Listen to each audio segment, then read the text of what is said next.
Memorial Church honors any student who died in the First World War. It doesn't matter which side of the war you fought for. It has since been rededicated and honors all those students from Harvard who died in the First World War, the Second World War, the Korean War, and the Vietnam War.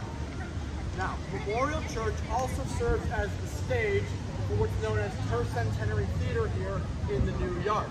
So if you can imagine this flat part being the stage, the seating area of the theater would be the lawn behind me.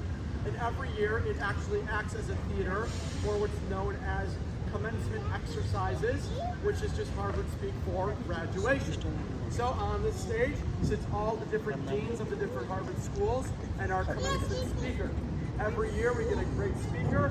This past year we had Tom Hanks speak, but in years prior we've had other great people like Oprah Winfrey or even comedian Sacha Baron Cohen. They always do a great job.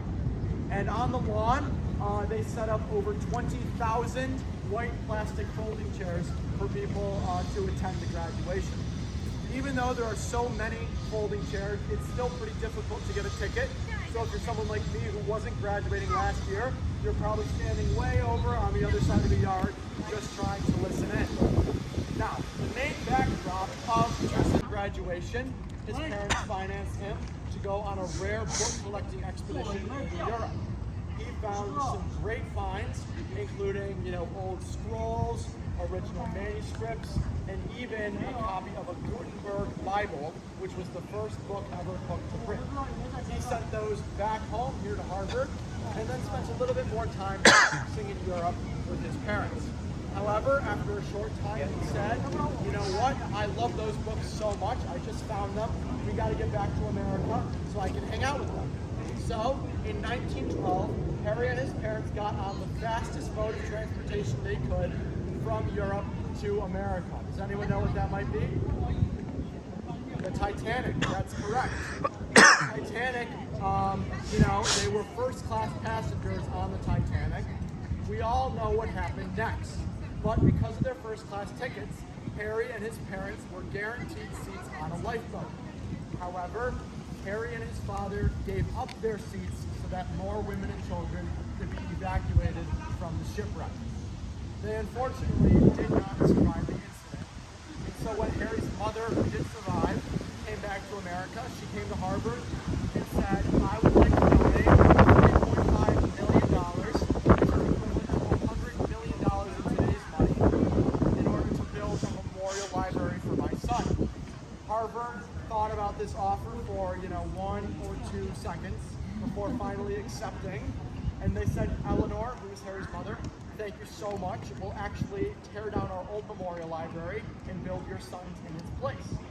The speed at which they accepted and the fact that they were destroying an old library concerned Eleanor, however, because she thought, if they were so quick to tear down their old library to build my son's, who's to say a mother won't come in a few hundred years who is way richer and way sadder than me and destroy my library? So she donated the money and the blueprints under 3 conditions. The first being, nothing of the original design can ever be changed about the library. That means every brick, step, and column you now see today is exactly as it was originally designed by architect Julian Avelli.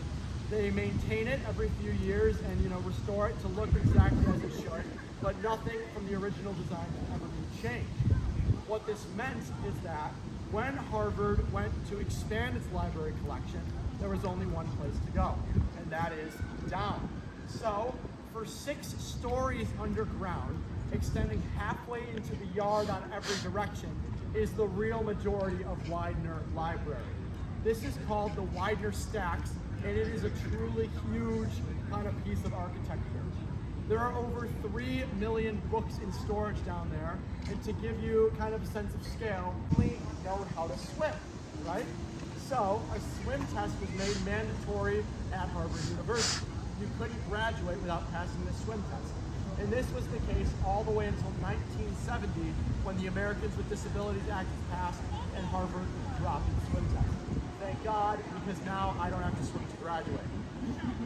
The third condition, however, was that there would be a private reading room built in the library that was an exact replica of Harry's private And into this reading room, only 2 people are ever allowed to enter. One is the curator, who is responsible for bringing fresh flowers every day. And the second is the ghost of Harry Widener himself. I hope you've enjoyed learning a little bit about this library, but for now we're going to keep going. We're going to walk through the rest of the new yard and go see some more freshman dorms and talk about them.